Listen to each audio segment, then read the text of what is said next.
Right, so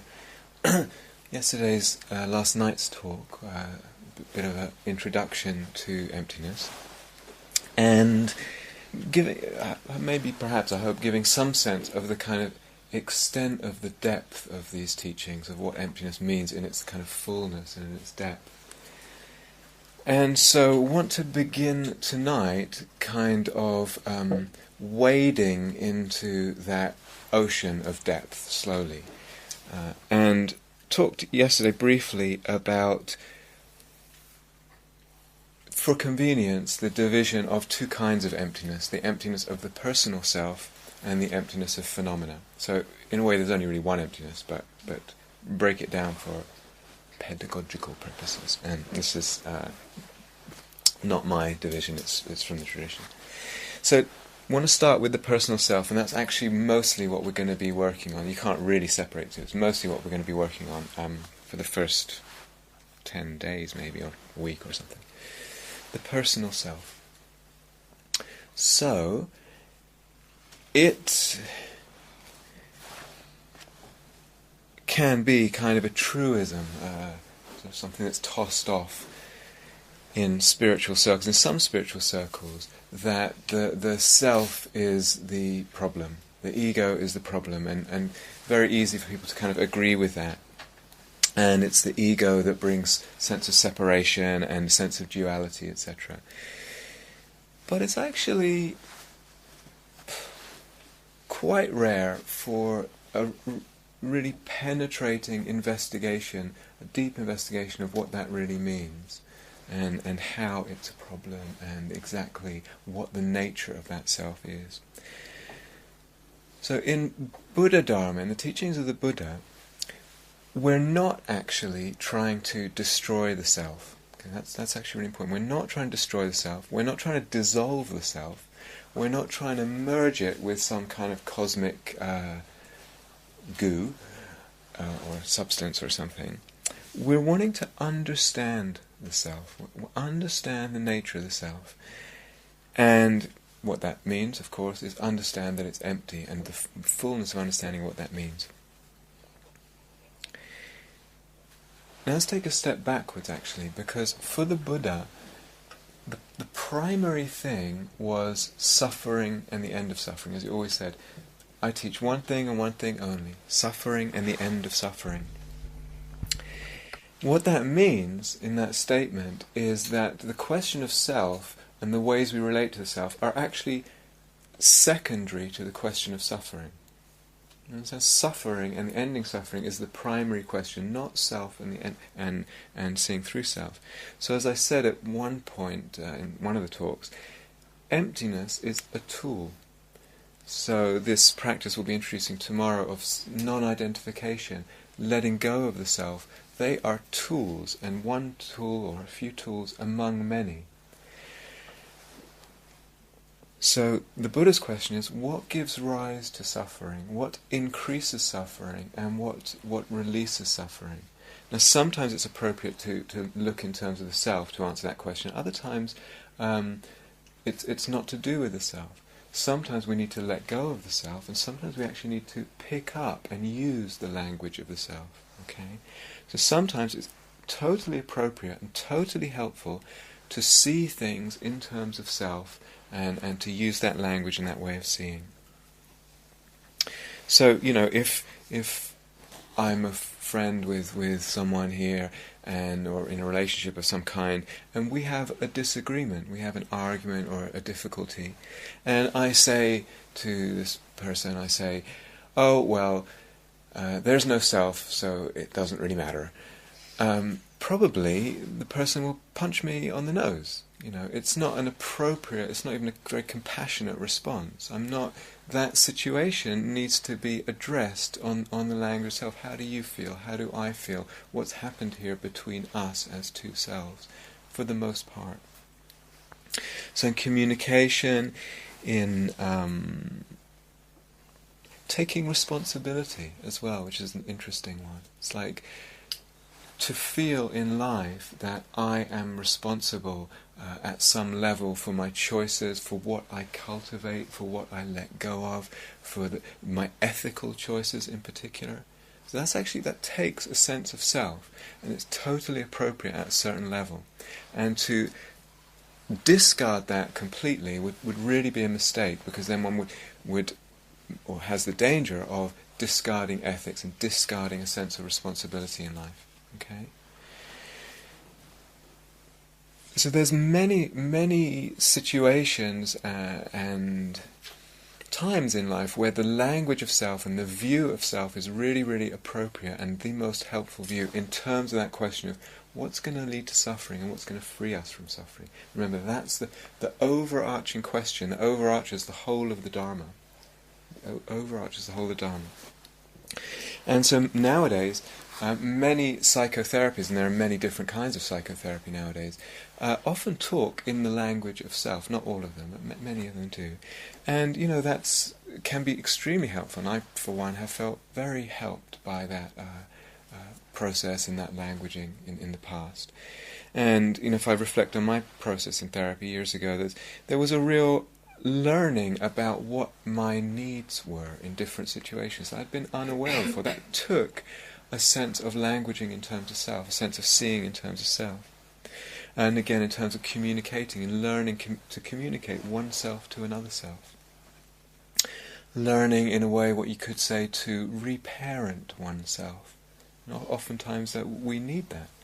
We emerge into adulthood with a need to, not to blame our parents overly, but sometimes we need, there are aspects that need reparenting inside. This is all within the realm of seeing in terms of self. What is it to be able to give oneself tenderness and kindness, to offer that to oneself, to hold oneself in tenderness and kindness? What is it to address the emotions and hold the emotions of one, learn to work with one's emotions in the language of self? And what is it to cherish oneself, to celebrate one's uniqueness and one's beauty? To me, that's actually really important skill, if that's the right word. It's not really the right word, for a human being to be able to do. Do we see our beauty? Our unique beauty, our unique manifestation. Do we cherish ourselves? So we need to learn how to do that, and that's in the realm of self, some of it at least. And if we follow on, with a lot of psychotherapists, a lot of time talk in terms of stories, and the story of my life and my journey and where I've been and where I've come from, where it's going. And this is very interesting. Oftentimes in insight meditation we talk about letting go of the story. And the encouragement with mindfulness is to let go of the story and to come into a kind of bare relationship with the actual felt experience of our existence. But again, story can be helpful or it can be not helpful. And this is a question we need to ask ourselves, rather than totally dismissing story, which is perhaps not helpful and unrealistic. When is the story helpful, and what kind of story of myself, of my life, is helpful? Sometimes it seems we're imprisoned or locked into a story of ourselves and our life, but actually one begins to get a sense that it's malleable. The story we tell ourselves, the stories we tell ourselves about our life are actually shapeable and malleable. They're not set in stone. So it's interesting, and a little while ago on the Buddha, and he could have set out on his journey and told himself the story, and other people the story.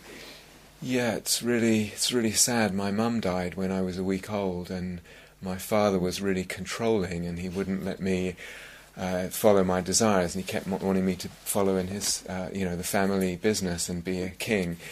And then I was practicing with some other yogis, but they couldn't keep up with me, and so I was kind of on my own, and now I'm really lonely. And he could have voiced it that way, but interestingly, he didn't, or at least it hasn't come down in tradition.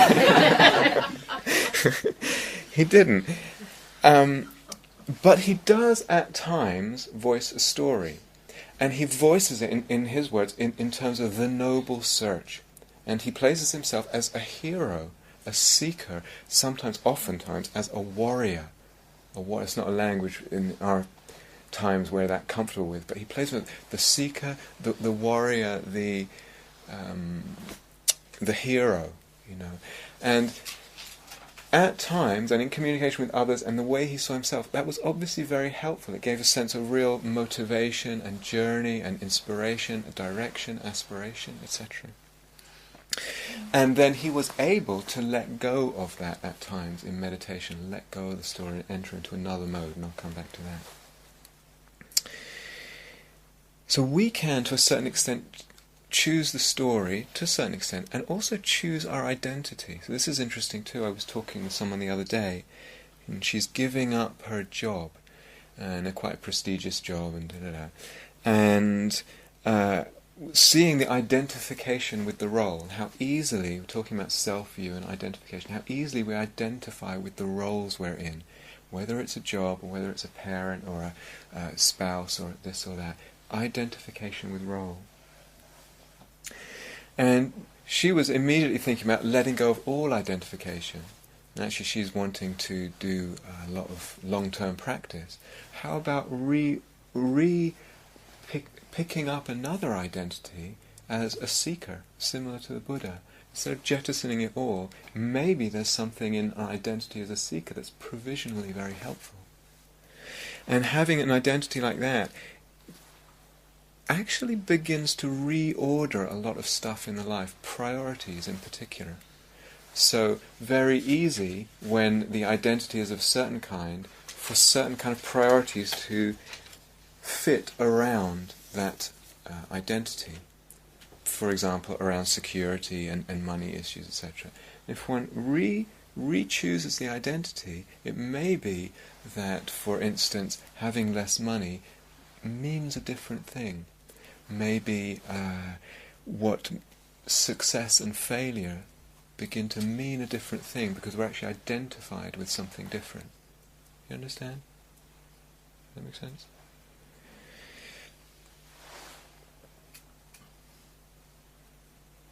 Anyway, if I look at my story, the story that I'm believing, and I watch it over time, often this takes decades, you actually see that the story one tells oneself about a certain time in the life changes dependent on the mood of the moment, for a start, and also dependent on what, in the present moment of time, we are considering significant or important.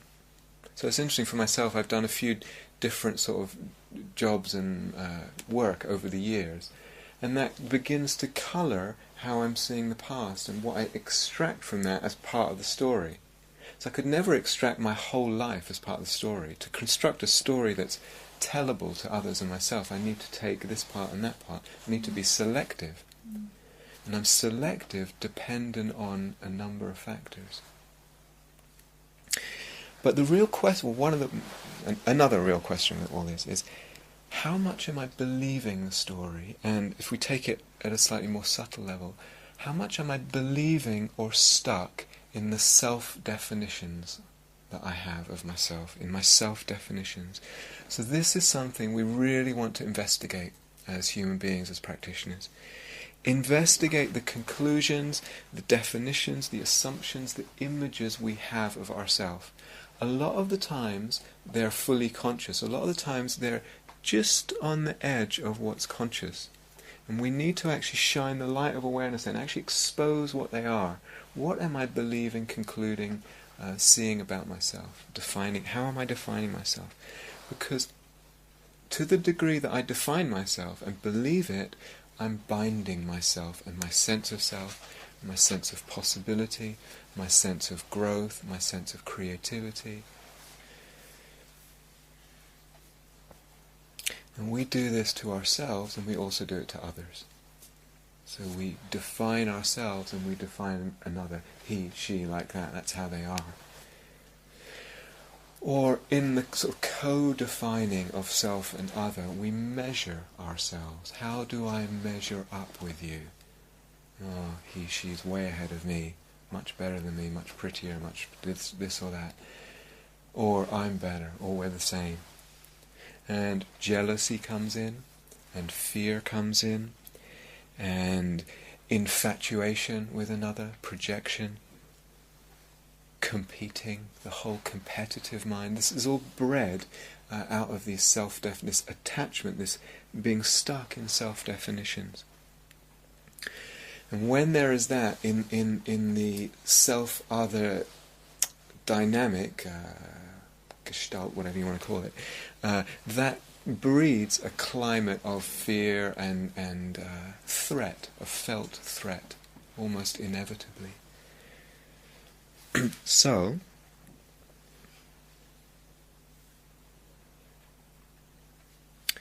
as practitioners, we want to start noticing, like I said, really exposing very clearly to consciousness the ways we define ourselves, the images, the conclusions, and then begin puncturing those definitions and images as much as we can, puncturing them, making holes in them, seeing through them. So to notice the kind of thoughts you have when it's I am ... or I'm always, or I'm never. Beware of those words, particularly always and never. But the I am thoughts, I am ... And sometimes, a very nice way of practicing is, you notice an I am thought, whether in practice or just walking around about the day, turn it around. Am I? Am I ... So just begin to bring either a gentle question or quite probing, questioning, challenging of the I am thought. Am I that? Second possibility, one of the beautiful things about being on retreat is we can begin to see the gaps in the definitions we have of ourselves. So I might have a definition, I'm an angry person, I'm a fearful person, I'm a cold-hearted person, I'm a loving person, I'm a passionate person, I'm a this, I'm a that, I'm a whatever it is. Because a retreat is a time where we've actually got nothing else to do but watch inwardly, and over the days a kind of more continuity of mindfulness comes, just by virtue of the continuity of mindfulness, begin seeing gaps in the self-definition, and seeing that it's not always the case that I'm angry, it's not always the case that I'm fearful, it's not always the case that I'm passionate, warm-hearted, cold-hearted, spaced out, whatever it is. If that was really who I am, which is what the self-definition often has that implication, it would actually always have to be the case. I would have to be that way all the time. So looking in this way with the continuity of mindfulness and seeing it's not always the case, puncturing it, putting gaps in it. So a little bit like, and this is a theme we'll be returning to, it's a little bit like the mind loves to... Did you play this, do these drawing games when you were a kid, dot to dot? Did you make the drawings? You have these dots and you draw, and then you say, oh wow, it's who knows what. The mind does that with experience. You get a bit of a moment of this and a bit of a time of that, and it connects the dots and gives whatever it is some solidity. In this case, our sense of self or our definition of self. And we want to expose that practice and expose the seeming solidity for something that's actually not that solid. So we notice as well how, let's say, for instance, a person thinks I'm a passionate person. My nature is I'm passionate, or I'm cold-hearted, or whatever it is. And with this dot-to-dot process, it can seem that, let's say I feel passion, or whatever it is, I'm defining myself, or coldness. If that's the case for 10% of the time, through this distortion of perception, it actually seems like it's the way 70 or 90% of the time. You actually have to notice how the whole thing gets magnified and distorted. We also notice with self-definitions that we tend to have different ones at different times, and even opposite ones. Which, how could they both possibly be true? They don't even agree with each other. And yet when we're in one, we're totally convinced that's how we are, who we are. Which is the real one? Now, we do this, interestingly, socially as well.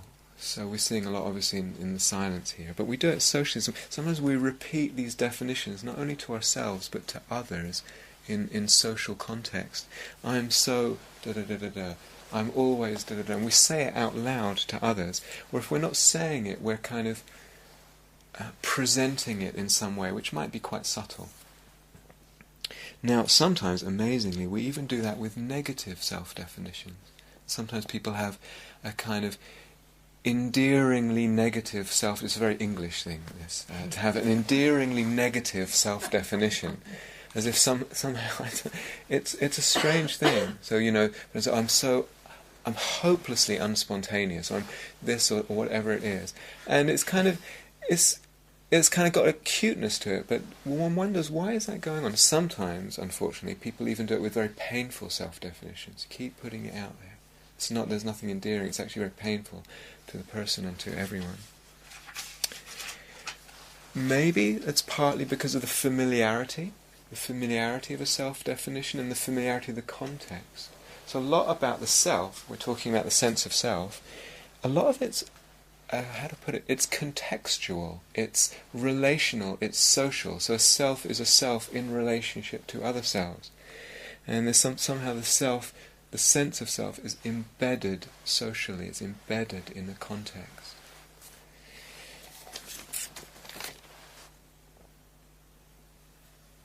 And what we notice as practitioners very early on in practice is that we bring a lot of this to the meditation, we bring a lot of it to practice. And how easy it is for the sense of self and the kind of agendas of self to hijack the practice a little bit. And we're suddenly, or maybe not even suddenly, but wanting to improve the self through practice, or wanting to make the self, to get a more perfect self in some way. So in a way, practice is a microcosm. It's looking at our life patterns under a magnifying glass. Now, of course, we see a lot of the patterns that we see in life, we see them in practice. The same patterns are going to show up, a lot of them anyway, in meditation as they do in life. So it was interesting, Abby's question this morning was really beautiful, I thought, in highlighting some of what self can do in relation to this. There's sense of, let's say, bliss one time in meditation, or well-being, etc. And it's not to pinpoint Abby at all, it's just to say this is what selves do.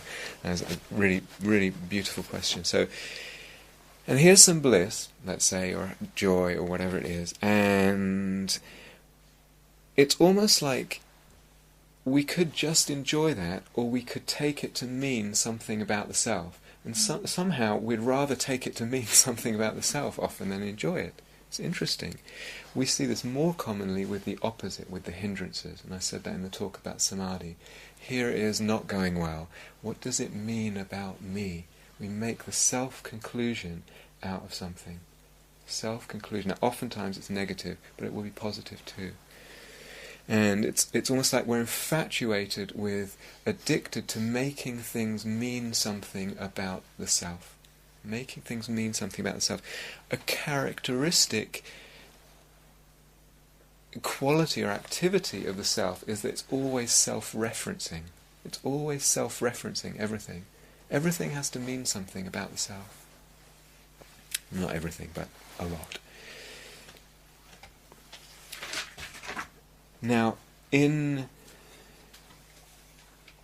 Dharma practice, with all that, what I've just been talking about, it's very, very common to encounter the inner critic, this sort of inner voice or inner personality almost that is always haranguing oneself and harassing oneself, and it's never good enough, and always finding fault and being picky, etc., judging. This is so common now. It's so common in our culture. It's not that everyone has it, but it's incredibly common.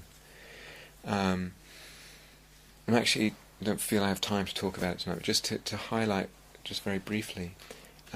When you open the original discourses of the Buddha, the original suttas, you come across a lot of language in terms of striving and, really going for it kind of thing. We don't often use that language nowadays in Western culture, at least in these Dharma circles, because oftentimes it just bumps straight into the inner critic. It just goes completely into the program and the domain of the inner critic, and is interpreted that way, and we never see ourselves as doing enough. You understand? It's very, very common. And I just want to spend 2 minutes on this. I actually think it's very interesting, but it's Not really a tangent, but it's interesting. This is something endemic to our culture. As I said, not everyone has it. It's actually endemic to our culture. I don't know if it was always that way in Western culture. And something happened around the time of the Renaissance, actually. That the personality, the individual, became more important. So we live now in a culture of the individual, in many respects. And so the sense of self, the sense of this personality self, is very much at the forefront of our consciousness and very much at the forefront of what we consider important. The roots of that are actually in the Renaissance and the rise of the individual in the collective consciousness, and the decrease of religiosity and sacredism in the culture, and the rise of secularism is actually very interesting. I don't have time to get into it. But so we live and breathe a kind of air around personality and individual, the culture of the individual. And we all of us were born into that, so much so that we barely question it. It's interesting when you look at the original discourses. Not only is there a lot of emphasis on striving, there's a sort of standard dialogue that the Buddha has oftentimes with seekers around the nature of the self, and it goes like this. Here's this seeker in front of the Buddha, and he says, "So, whatever your name is, what you might be taking to be self, could be the body or consciousness or this and that, is that thing permanent or impermanent?" And the person would have to say, "Well, it's impermanent, because everything's impermanent." And then the Buddha would say, "Okay, if something's impermanent, is it suffering or not suffering? In other words, can it totally satisfy you, or can it not totally satisfy you?" Now, if it's impermanent, it can't totally satisfy you because it's not there all the time, right? Following? Yeah. And then the Buddha would say, if this thing is suffering then, not satisfactory, if it's dukkha, how could it be the self? Okay. Now, this is interesting because we would trace a different line of argument. The self that a lot of seekers were looking for at the time of the Buddha was the self with a capital S, the Atman, the soul or inner essence or higher self or true self or whatever. And so when a person was seeking that way, the Buddha would take them through that line of argument. Did you follow that? Yes? Because they were actually looking for a different self. We are in a different culture. Some people are looking for the true self. Most people are struggling already with a sense of self, and it's like, how can I actually have some freedom from this personality self, which is felt as a problem? So we come at from a different angle. Is this making sense? Good. Okay. Something very important as practitioners. There is a continuum, a spectrum of the experience of the sense of self. Okay, I'll explain what I mean. In other words, the self, our self-sense, is not always the same. It doesn't always feel the same way. So, on one end of the scale, you have a very built-up sense of self. Now, we usually think of that as being someone having a very big ego and very grandiose, etc. But this inner critic structure, when that's up and running and when that's really going, that's actually a very built-up, very marked sense of self. It's a very exaggerated sense of self. Now, it's interesting, oftentimes a person going through that, or with a lot of that in their patterning, feels like they don't have much of sense of self. They don't have a self. Now, oftentimes you hear, well, shouldn't I have a sense of self, or shouldn't this other person have a self before they let go of the self? But usually it's very rare for a person not to have a sense of self. That's actually a kind of psychotic fragmentation. It's actually fairly rare. Mostly that's referring to a sense of self that's actually quite exaggerated and quite tightly bound around negative self-imaging. Do you understand? Yes? So actually, it's not that we need the self before to get rid of it. That person actually needs to let go of that self-identity, loosen that self-identity. That makes sense? Yeah? So on the one end, you get things like the inner critic, something like a tantrum. Something's gone on and we're totally upset about it, totally like consumed with this thing. At that time, the sense of self, the felt sense of self, is also quite exaggerated. You really feel this sense of self. Or when there's a lot of fear, you really feel the sense of self. Or someone's really criticizing you in a big way, or something like that. Other times, we might just be identifying with our story, but it's not so charged. Other times it might be that we're just quietly having a cup of tea, and the whole sense of self is there, but it's a lot more quiet. It's less exaggerated and built up. Other times it might be really in nature, letting go, or in a quite peaceful meditation. It's got even more quiet, even more refined, even more light, the sense of self. Go deeper in meditation, even more light, even more refined. The whole thing, the sense of self, is moving along this continuum from very solid, very heavy, very tight, very exaggerated, very built up, to very, very, very light, refined, etc., and eventually no sense of self. You understand? As long as there's some sense of self, we want to be interested in what it feels like and what it is we're identifying with. Because a person can be sitting, very peaceful meditation, feeling like there's no self here. But it might be that we're identified with the witness, the consciousness, the awareness. There's nothing of the stories around, there's no big problem, there's no big personality present, but there's just a quiet, subtle, oftentimes taken for granted identification with consciousness. And then there's still a sense of self, but it's very light and very delicate. So recently, I think recently in Dharma circles, the word selfing has become a little bit popular. Some of you may have heard it and used it, and it's actually quite helpful to think of it as a kind of verb. When is the mind selfing, and when is it not selfing? So it's selfing when it's making a big deal out of something, or there's a big storm about something, big mind storm about something, or there's a lot of ego sense around, or a lot of that inner critic. It's selfing then.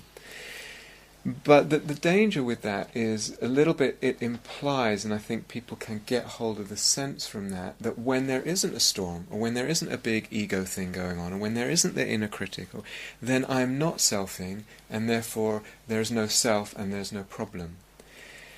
There's still, as long as there is a sense of a subject, even in the most subtle way, and an object, a world, in the most subtle way, there's still, in this language we could say selfing going on. But it's a spectrum, it's a continuum.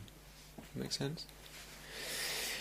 And that's really, really important, because as long as there is even the lightest, most delicate, most refined sense of self, that will be the seed of dukkha, it will be the seed of dissatisfaction in the moment, but also subtly in the moment, but also for future.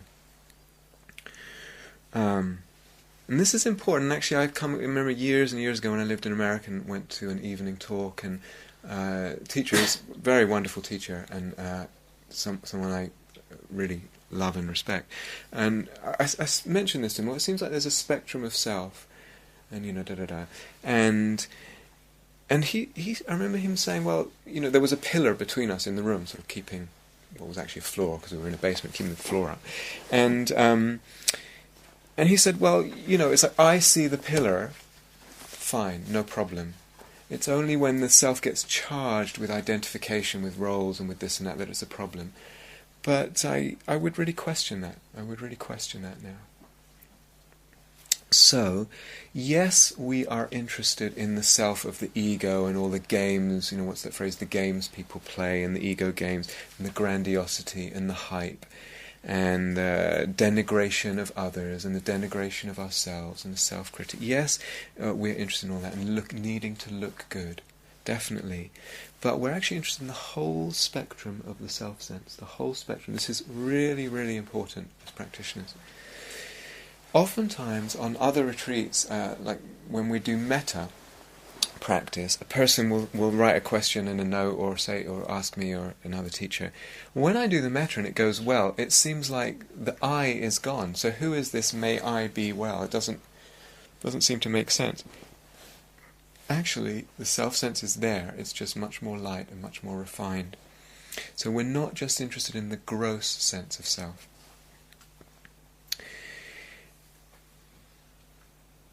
Interestingly, someone asked recently with this is a little bit of a sidetrack. Someone asked recently with the metta, when I say "May I be happy," "May I be peaceful," is that not reinforcing the self-sense? And it's a good question, but actually one finds that as one goes deeper into the metta, that's not the case. There's something in the quality of metta. We'll talk more about this. The quality of metta itself that softens the sense of self. It lightens and expands the sense of self. So, recently I was talking with a teacher who's very new to teaching. She's just beginning to teach her first retreats, and she was telling me about an interview she had with a retreatant who was also very new to practice. And I can't remember what the retreatant was going through, but the new teacher asked the new retreatant, when they reported whatever it was, what was the sense of self like at that time? How did that affect your sense of self? And it was just, the new retreatant was just like, huh? What do you mean? So this is not actually that obvious for non-practitioners, I would say. It's interesting, meditating a long time, one becomes very sensitive to picking up on certain qualities, aspects of experience that a non-meditator would have very little sense of. But what we want to do is really get familiar with, this is really important, really get familiar with, watch and get familiar with that range, that whole range of the felt sense of self. So when it's a tantrum and a big deal and very exaggerated, inner critic, whatever it is, all the way through the middling areas to when it feels much more open and expansive and subtle and refined and spacious. In the Gelug tradition, they talk about getting used to this sense of the self as something inherently existent, getting used to this self-sense. And what they suggest is kind of pointing to something quite gross. So imagine that you're in a room and suddenly, or you're in a big crowd of people, and someone suddenly points at you and says, that guy's a jerk, or he stole my whatever, or something, and suddenly all these people are looking at you, blaming you for something, or thinking you're an idiot. Then the sense of self is usually quite prominent. Now that's quite, for most people, that's quite exaggerated, and it helps if you have, if through meditation one hasn't got familiar with the felt sense of self. But as I say, what we want to do is get really used to that whole spectrum. It's very important. Now, how long have we been here already? 1 day, 2 days? It's like ages. So at some point earlier, I said, it was yesterday in the talk with that Tsongkhapa quote that I put on the board. Withdrawal or ignoring or a kind of oblivion from the sense of self is not sufficient. It's not sufficient. And that's absolutely true. We need to understand the emptiness of self and look at this felt sense of self and see it as empty. But I'm going to qualify a little bit that statement and say something again about samadhi. And I would say samadhi is actually very good in lots of ways. But one of the ways is because one is totally awake and conscious, and then getting used to, consciously used to, times and inner environments when there's actually very little sense of self, or less sense of self, put it that way. So when the samadhi begins to go deep, or at times when it goes deep, and it's going to wave, remember that, it's going to wave. When it goes deep, who am I when I'm not thinking so much? So a lot of the self-definitions we have are actually necessarily propped up by thinking. They need quite a lot of scaffolding of thinking to sort of hold themselves in place, these elaborate self-definitions we have. In the samadhi, that goes quiet, and I'm still very conscious and very present. Who am I when I'm not thinking so much? When I'm not thinking at all, perhaps? Who am I then? What's happened to that self-definition? Who am I? And some people define themselves often around their emotions and their felt emotional sense. Who am I when the emotional life gets quiet in samadhi or in equanimity? Who am I then? And again, with samadhi or deep states of meditation, occasionally the body itself can begin to dissolve or blur its boundaries and just kind of disappear a little bit. Who am I when the body dissolves? So consciously we're actually learning to let go of the defining of the self to whatever degree. But that's actually very important and very, very, very helpful.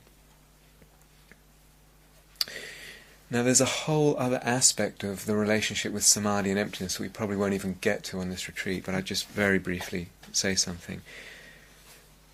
What to say very quickly. We typically build a sense of self and we build a sense of the world, and that's what we're going to understand, move towards understanding in this retreat. We fabricate a sense of self, we fabricate a sense of the world. In samadhi, what's happening as you go deeper and deeper in samadhi is we do that less and less. We build the sense of self and we build the sense of the world less and less. So just to dip in and out of samadhi without understanding that process is nowhere near as helpful in terms of understanding emptiness as actually going into the samadhi and out of it and understanding how it's fabricating the sense of self and how the world, the sense of the world, is also being fabricated. There's something very deep to understand there, but I'm just throwing that out as a little tidbit really for now.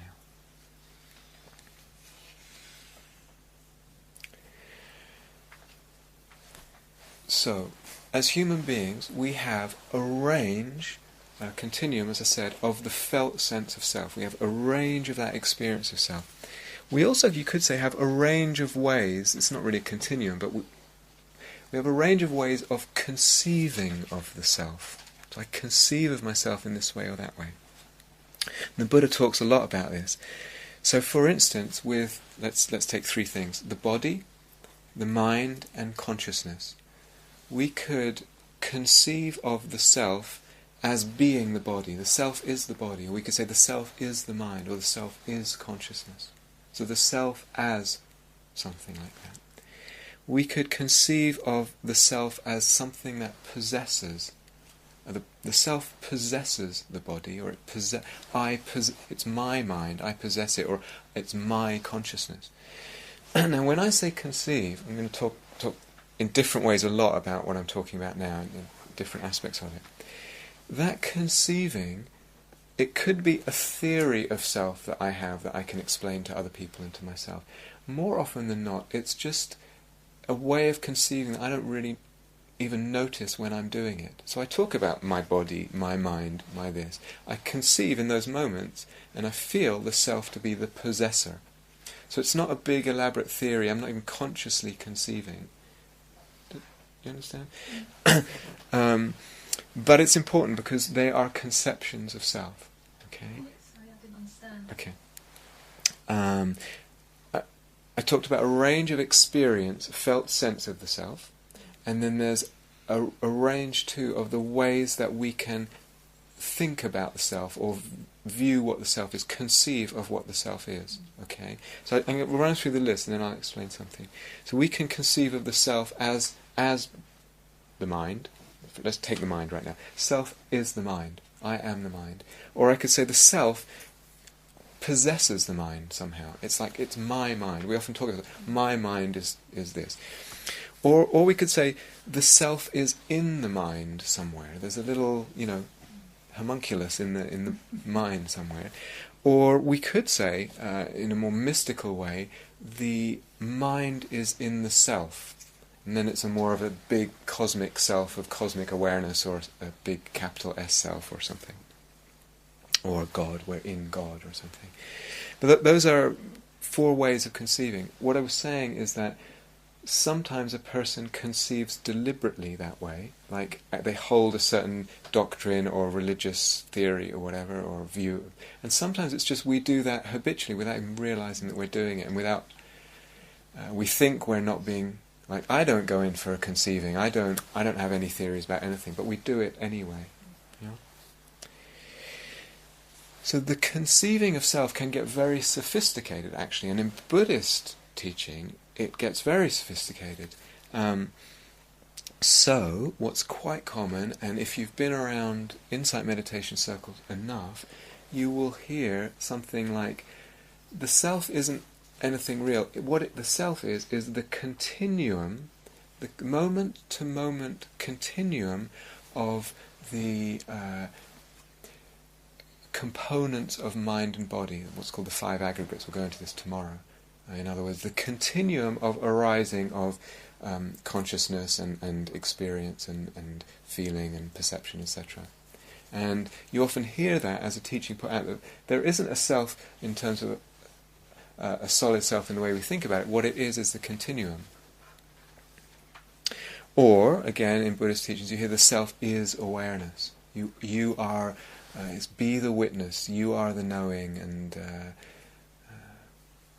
be the knowing, and all kinds of stuff like that. Or, the self is actually the result of an infinite web of conditions coming together and giving rise to the self in the moment. So all my personal history, everything I've read, all the music I've listened to, all the teaching I've had, all the interactions, all coming together, and the self is that. Now, some of these conceptions are very useful, and they have a degree of truth to them, and they're around very much even in Buddhist circles. But the Buddha would actually reject them all, and reject even notions of the self as a oneness, a cosmic oneness. The self is actually, it's all one. That's also not endorsed by the Buddha. Why?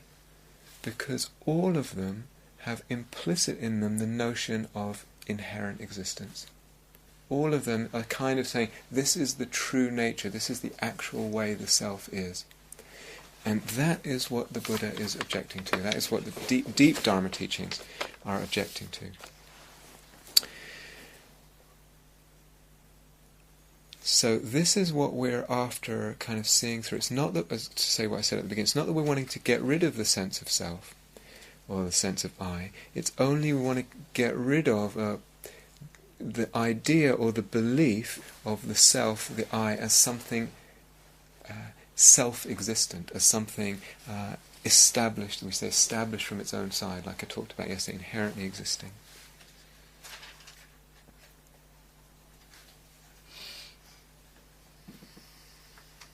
So, there is thinking. I mean, in a way we can't say, there can't at one level, we could say, there can't be thinking without a thinker. Can't be thinking without a thinker.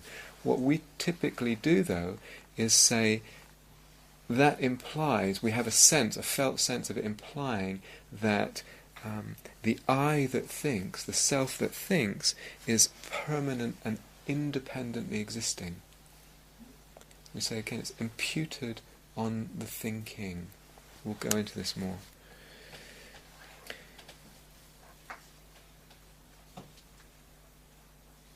So, backtrack to the beginning of the talk. I'm going to have to leave some out, that's okay. Backtrack to the beginning of the talk, and said sometimes it's actually useful to see, to talk, to conceive, to view in terms of self. But are there other ways of seeing? And yes, there are, and we're interested in other ways of seeing. It's partly through the other ways of seeing that we begin shaking up the whole view of self and actually freeing ourselves. So, one way that we're going to go into at probably the end of this next week, I'm not sure, is actually deliberately looking to find this self, hunting for it, trying to find the self, and actually realizing it's unfindable. Cannot find the self. I feel like I have it. When I go looking for it, I can't find it. And yet it functions. Yet here I am, talking, going to sleep, eating, etc. It functions. And somehow this sense of self is somehow here. Obviously it's not, it's not over here, my sense of self. It's functioning, but when I look for it, I can't find it. So we're going to go on to that as a specific approach to practice later. One of the practices I'm going to introduce tomorrow is what I call anatta practice. So it's learning to not identify, typically, I'll explain this tomorrow, typically we see things and we see experience, we experience experience and we identify with it. I have a thought, it's me, or it's my thought. I have an emotion, it's me, or it's my emotion. My body is me or mine. Everything is me or mine. And one learns to just not do that. Just look at something and see it as not me, not mine. I'll explain tomorrow.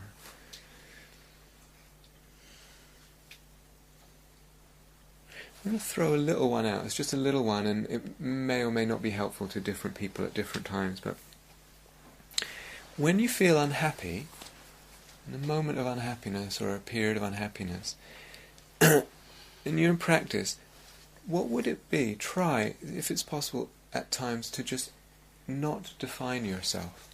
To just drop, let go of any kind of definition.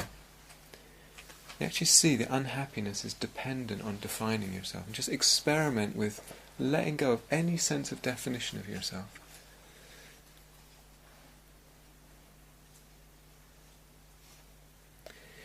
Another one.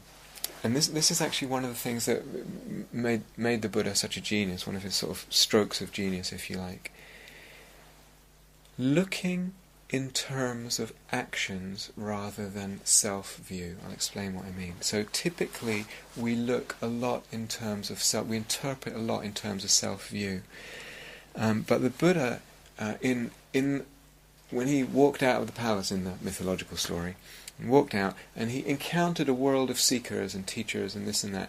And most people were hunting for this self with the capital S. That was what was going to do it. That was the idea. If you found this soul, self, higher existence, Atman, whatever, that was what was going to do it. And the Buddha kind of had a look at that and thought, I wonder if I have to be locked into that way of seeing.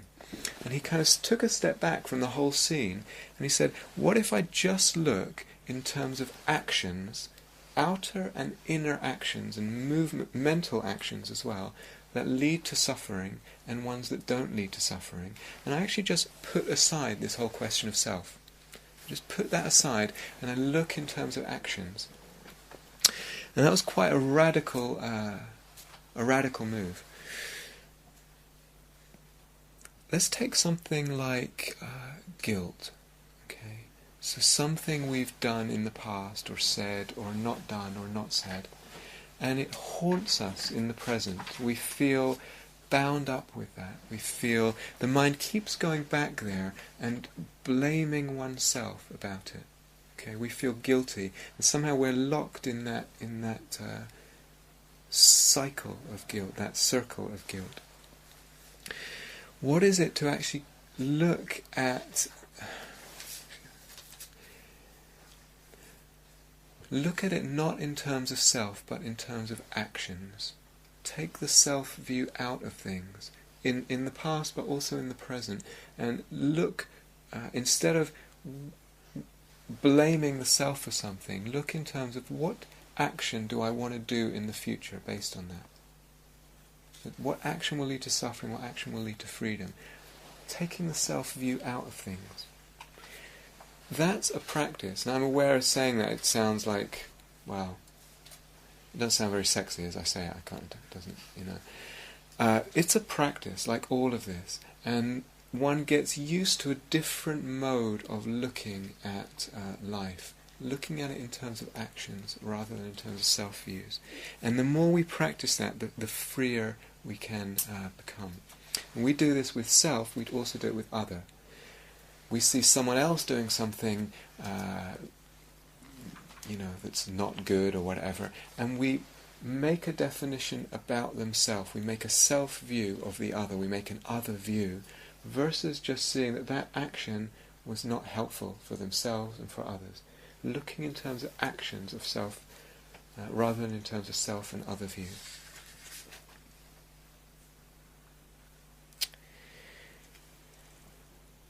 Okay, I'm going to leave one for tomorrow, but the last one I want to mention today, and it's one I'll come back to anyway.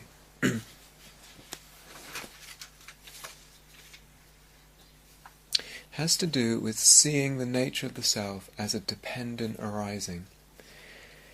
So, if I pay attention to this sense of self in my life, and it coming and going, getting stronger, getting weaker, getting more light, more heavy, what I see is, and we need to notice this, that when there's a lot of clinging or a lot of wrestling with something, either an inner thing or an outer thing, and something in our world, inner or outer, has become a big deal, or we are making something a big deal, either through thought, oftentimes we make things a big deal through thinking a lot about them, we build it up, as I say, with thought, or just in our relationship, our reaction to it. When something is a big deal, the self-sense is strong. When there's clinging to something, either wanting it or pushing it away, the corresponding felt sense of self is built up, is strong.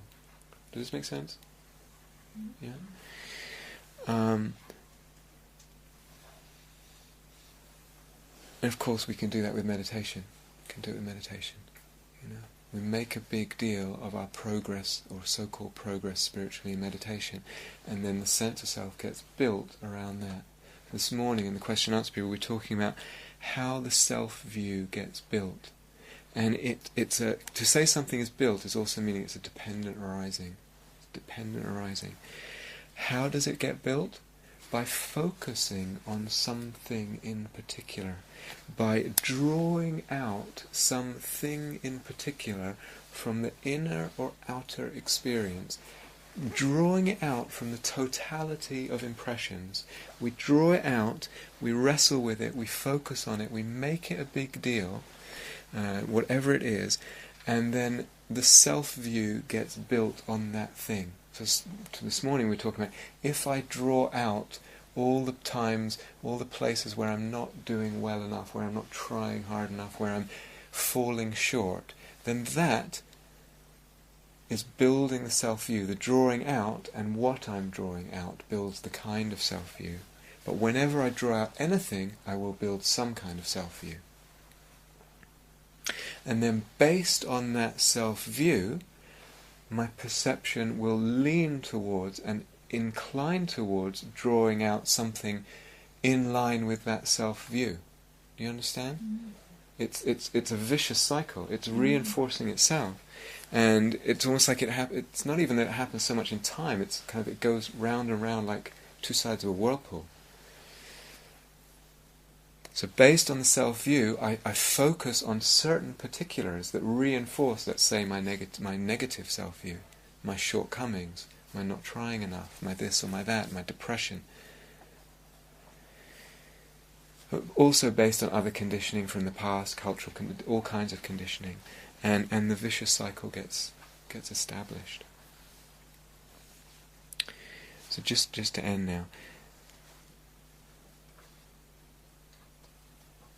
We are learning ways of looking, and I said this already at some point.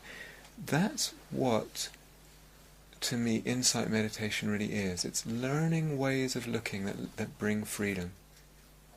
To me, that's a very nice definition of what insight meditation is. Learning different ways of looking that bring freedom.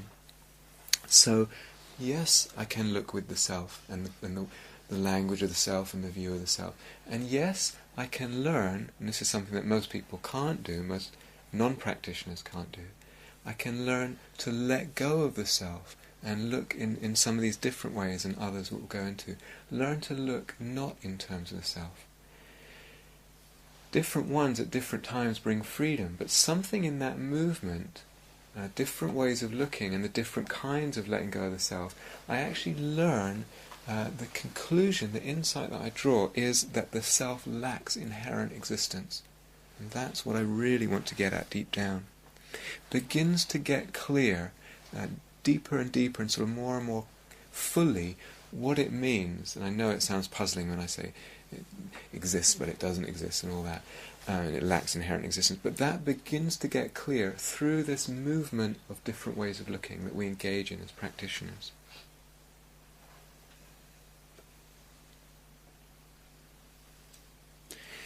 as that gets clear, something, I keep saying, something very beautiful about this balance comes out. And, it's like the self exists conventionally, exists as a dependent arising, and it doesn't inherently exist.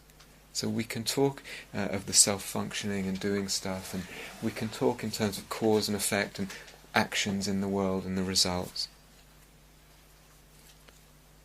Again, another quote from Nagarjuna, who actually wrote many texts on emptiness. It says, "Relying on actions and effects within knowing this emptiness of phenomena is even more amazing than the amazing, and even more marvelous than the marvelous." There's something very, very beautiful in there that we can, through this manoeuvring that we'll be learning to do, we actually, it comes clear, and freedom comes from that.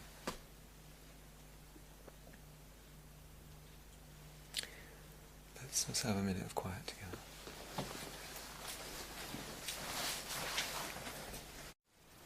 Thank you for listening. To learn how you can support the teachers and Dharma Seed, please visit dharmaseed.org.